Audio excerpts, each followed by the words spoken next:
Welcome to another episode of Around the Paw. We're glad to have you with us tonight.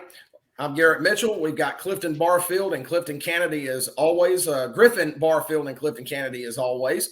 And we're happy to be back with another episode and lots of things happening around Clemson in the last week. And we've got you covered on that. We're going to be talking about a lot about fall camp, actually, because that's in full swing. The season's getting ever closer, and there's a lot to cover coming out of fall camp from Coach S1E and the players. And everybody's just really excited about getting the season started. We've got some Clemson news to get to, some accomplishments from former Clemson athletes we're going to touch on briefly. A big recruit committing to Clemson women's basketball. We'll give you her name and where she's from and what she brings to the table. And then we're going to tell you about some speculation, two teams who could be possibly joining the ACC. But first, guys, how's the week been? And Griffin, you're getting ready to bring it back down south here next week, right? Yep. A week from today, I'll be prepping to go back down. I move in Saturday morning, so a lot ahead. But I'm excited to go back. It should be a good time. Yeah, I can't wait to have you back on campus, man. That's what I was about to say. Clemson's campus is just going to get that much more lit once he gets there, right? Yeah, we're definitely going to need him on campus. So, yeah, we're going to need him on campus for sure. So. Absolutely. And Griffin, I tell you what, he's just a soldier out there. He gets all these great stories and information, and he's our inside guy on campus. So we can't wait to have you back there, buddy. Yep, for sure. Yeah, I'm excited. Well, I'll tell you what, guys, let's just jump right into it. Fall camp's underway, and just a lot of excitement in the air. And I think a lot of people have good reason to be excited about what we've been hearing out of fall camp. So first up, let's just jump into it. Griffin, Clifton, what are you guys hearing out of camp? And where does Coach S1E feel like things are headed right now as we get ever closer to Labor Day Monday and the Duke Blue Devils? The biggest thing that I've heard from just players and coaches is that the freshman class is kind of just, showing out and blowing everything out of the water. And, you can go down the list and talk about any guy, but I know Dabo Swinney especially, as well as most of the defensive guys, as well as the offensive guys, are just overall just impressed. They think that, they have a work ethic that's like no other, and, that's gonna benefit them in the future. And you're gonna see a lot of freshmen, just playing, first team snaps in big games. And, that's what's going to happen with just the class that we have.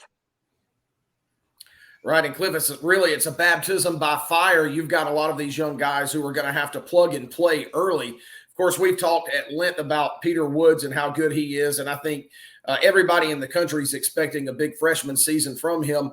But then you've got guys like Noble Johnson, a wide receiver, who I think can really supplement that wide receiver room. One that's getting healthy, by the way. And then you've got defensive guys like TJ Parker, Stephalon Green that are going to be joining Peter Woods. I'm really not that surprised that this freshman group is showing out like they are, because we knew coming in just how talented they were. Yeah, definitely. When we interviewed Dabo on Monday, that's the first thing out of his mouth, that he can't wait to get on the field with these freshmen and see exactly how talented they are. One person you didn't mention was Tink Kelly and Tyler Brown. I did notice that Tyler Brown was back receiving punts at practice on Monday, along with Tink.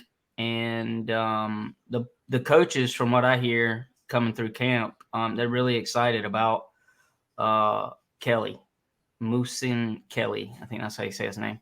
And but don't forget about the senior guys on the receiving corps, because Bo Collins we interviewed him day before yesterday, and he's bulked up since last year, and he's fully healthy.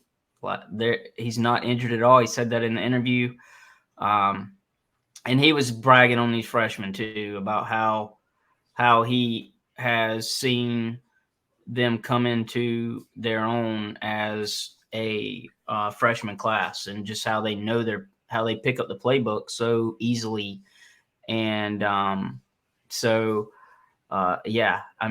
these freshmen are definitely talented, and I can't wait to see them on the field on Labor Day night and see how many get to play. And Cliff, you talk about Bo Collins being healthy. Another one of those wide receivers that's healthy now. He says he's healthy and has just been drawing rave reviews out of camp as Adam Randall. And look, when you get you've got Cole Turner, then if you get a healthy Bo Collins, a healthy Adam Randall, and then you toss in Antonio Williams, who we saw how electric he was last year, and Jake Brenningstool on top of that, my goodness, you've got 5 guys who you feel like with Cade Klubnik, who's a year bigger, faster, wiser, and more fluent in the offense. Goodness, this offense could really, really be good under Garrett Riley. Yeah, for sure. Yeah. Griffin, and what do you think about that just in terms of what we're hearing about the health? It just seems like it's all good news along that front. Definitely, and Bo Collins did say that as well. When we did interview him, he said, I haven't seen an offense or a receiving core that's been this healthy. And he also said he did take Adam Randall under his wing. So, good things are happening between those two. They're kind of just working off of each other. And it's just overall a great thing to see that, none of these, Clemson stars that we're known about, I'll give you the prime example, Xavier Thomas, are back on the field and they're playing, big snaps in fall camp. And there hasn't been a lot of injuries to worry about, like you said, which I think just makes it even great that you're working with a complete roster that isn't kind of omitting anybody out just because, they're sidelined with an injury. Right. Let me jump in right there on XT. XT also said when he was up on the podium that he feels like he hasn't really played football in 3 years. And yep. He that's one of the first things he said. And when he was asked, how he feels this year and stuff like that, and mentally and all this other stuff, he said that he felt 100% and he was ready to go. He said the first couple of days he had to knock off some rust, but he felt like he just jumped right back into it, and he was definitely ready to hit the ground running on Labor Day night. Right, and the health of the team is something that certainly has been trending in the right direction. But, obviously as you get into fall camp, these guys are getting pads on for the first time since the spring. And you're going to have guys dinged up. You're going to have some injuries here and there. Has there been any word matriculating out of fall camp? Have there been any injury concerns? Obviously, Tyler Venables has been out, and he's going to, I believe he's going to medically redshirt this year. But are there any injury concerns, or for the most part, is this team pretty healthy right now where they stand? I think to an extent you are with your big players compared to, how it ended last January when you had tons of guys in the lineup. You had, Bo Collins not back to 100%, Adam Randall, same thing. And they're all back. The only injury that I saw, which, saw a bigger role of Tyler Brown, was Brandon Spector. He was the only guy that I saw wearing the yellow. So that was the only one I saw. But then I just say continue to look at, the players that didn't finish the year. I'll give you just Xavier Thomas again, just to see, if the injury's recovering, if there is another injury, just to keep him on the field.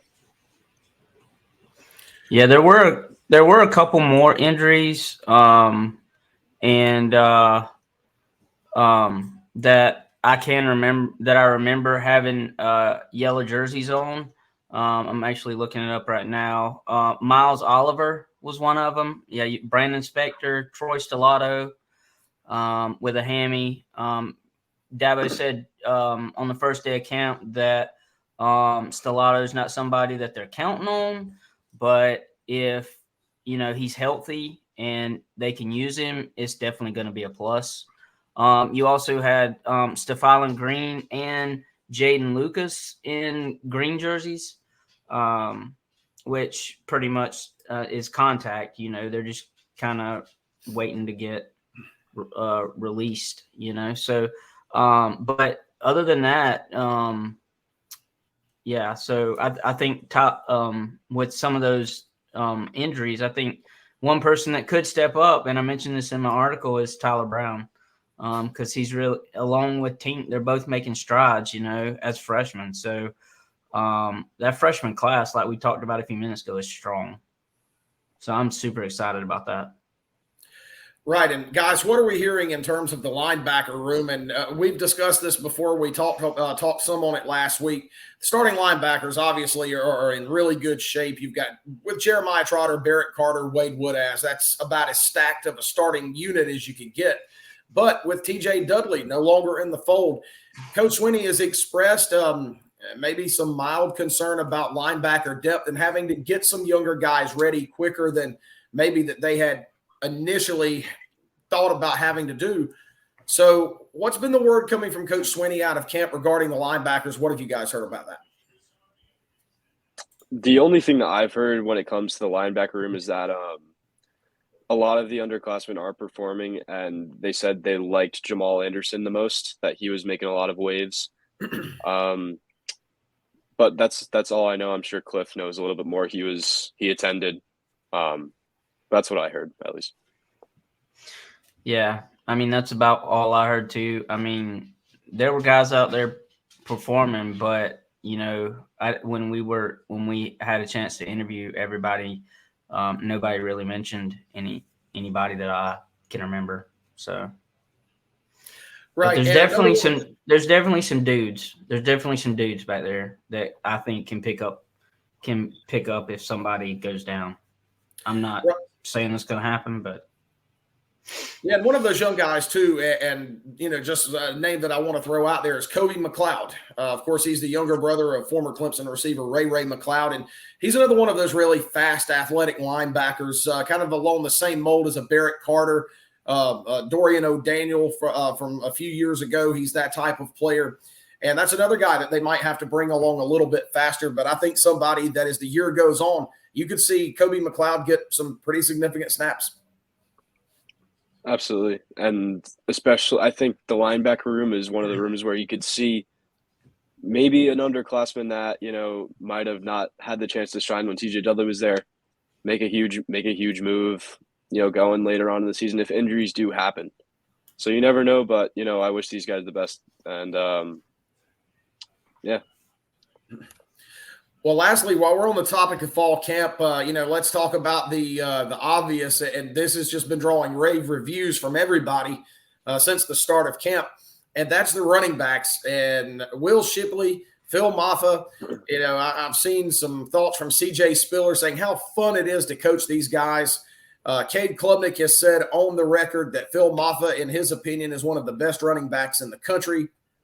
People who don't know about him, they're going to know very, very soon who Phil Maffa is. I'll tell you what, with healthy receivers, Cade Klubnik a year better, and you've got these two running backs. To me, the sky's the limit for this Clemson offense. 100%. And that was another thing that a lot of coaches and players were saying is that Cade Klubnik has kind of reached another level in that he wants it a lot more than a couple other people do. But when talking about running backs, Spiller also said that just everyone just pushes each other to an extent. Not only do you have, guys like Will Shipley and Phil Maffa, but the question is who's going to fill in for that, number 3 Kobe Pace spot that was there last year. And, you have plenty of options. You have Dominique Thomas, the experienced guy in the room.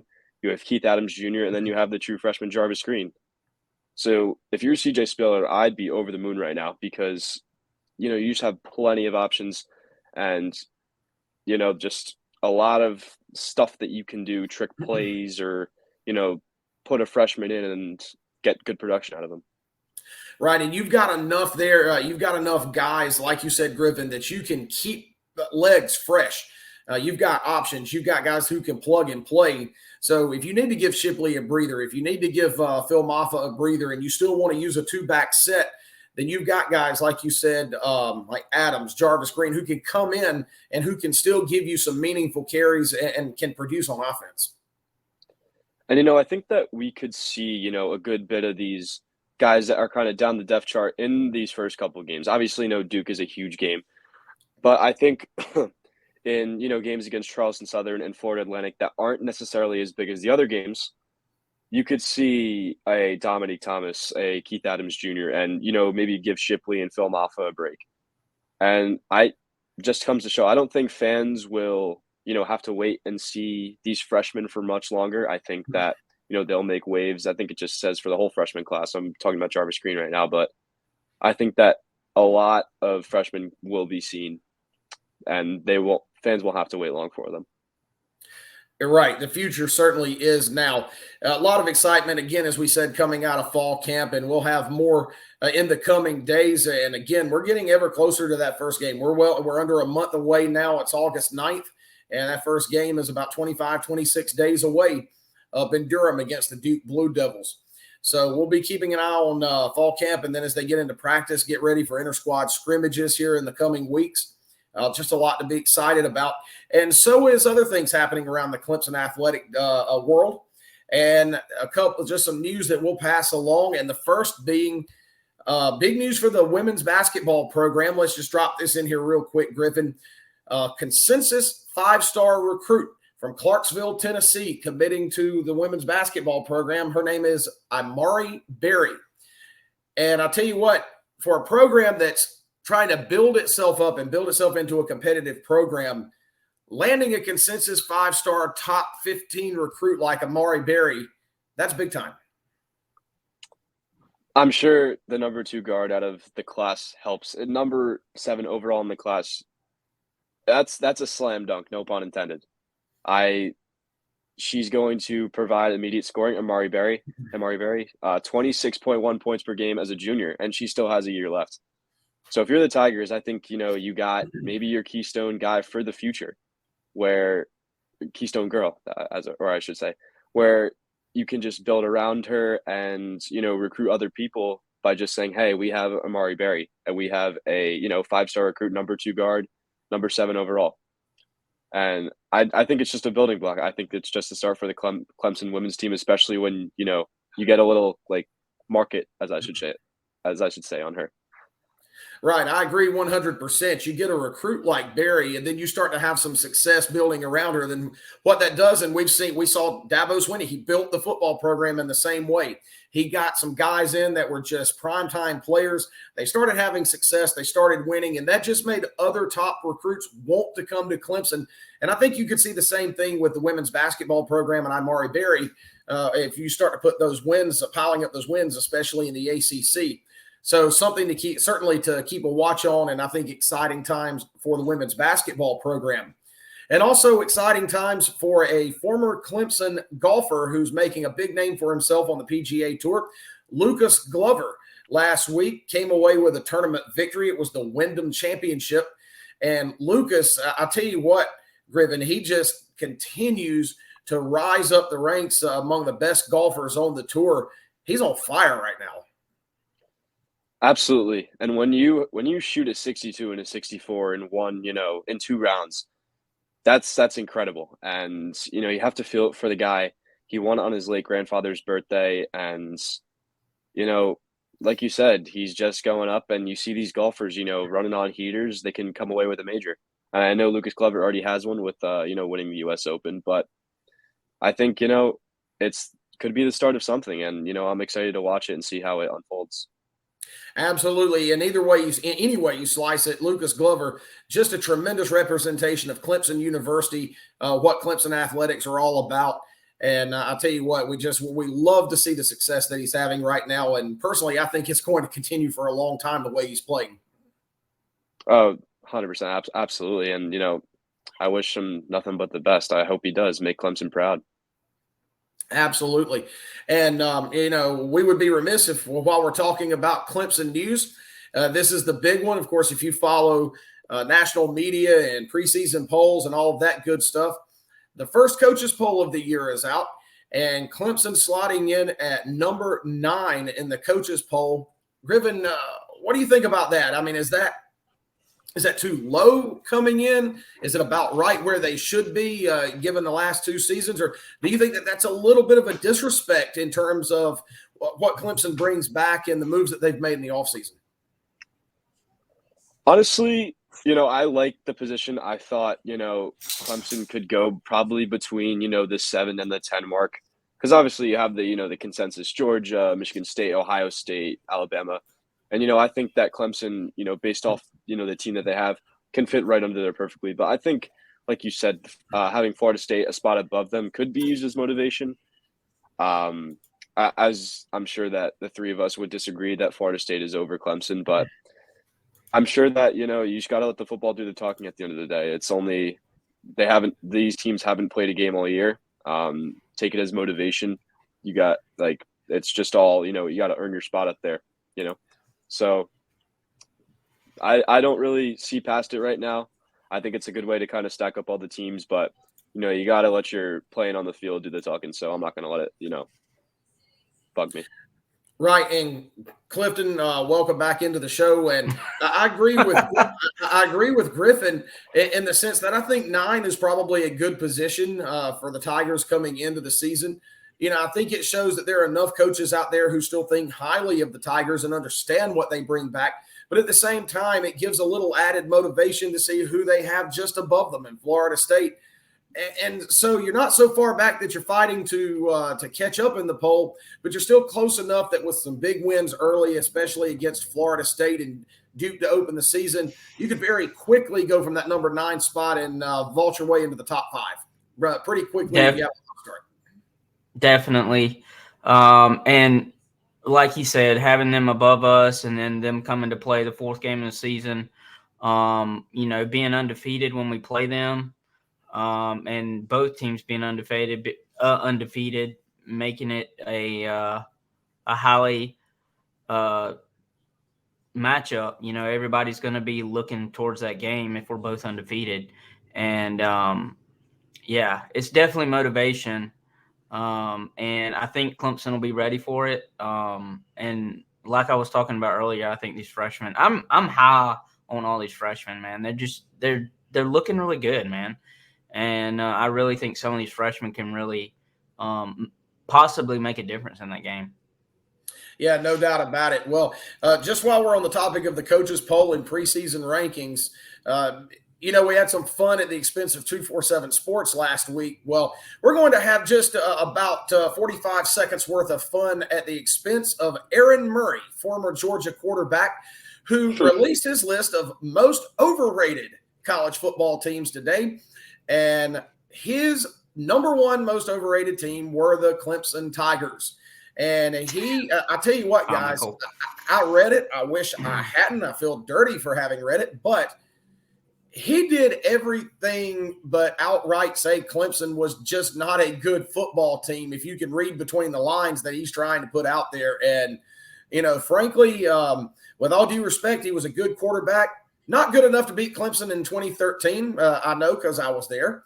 But I'll tell you what, he's still a better football player than he is a prognosticator when it comes to diagnosing talent.